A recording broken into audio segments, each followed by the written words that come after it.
తెలంగాణలో బీసీలకు 42% రిజర్వేషన్లు కల్పించడానికి తెలంగాణ అసెంబ్లీ నుంచి రాష్ట్రపతి ఆమోదానికి పంపించిన బిల్లులను త్వరగా ఆమోదించేలా చొరవ తీసుకోవాలని కేంద్ర సామాజిక న్యాయ శాఖ సహాయ మంత్రి రామ్దాస్ అథవాలేకు తెలంగాణ జాగృతి అధ్యక్షురాలు PRS party MLC Kalvakuntla Kavitha విజ్ఞప్తి చేశారు. హైదరాబాద్ వచ్చిన కేంద్ర మంత్రి అథవాలే ఎమ్మెల్సీ కవితను మర్యాదపూర్వకంగా కలిశారు.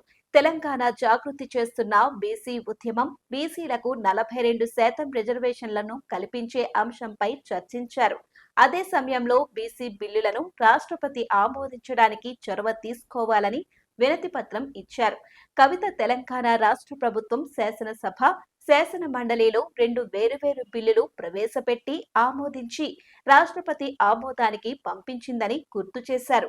బీసీ రిజర్వేషన్ బిల్లును రాష్ట్రపతి ఆమోదానికి పంపించి చాలా కాలం గడుస్తున్నప్పటికీ ఇంకా ఆమోదముద్ర పడని విషయాన్ని కేంద్ర మంత్రి దృష్టికి తీసుకెళ్లారు కవిత.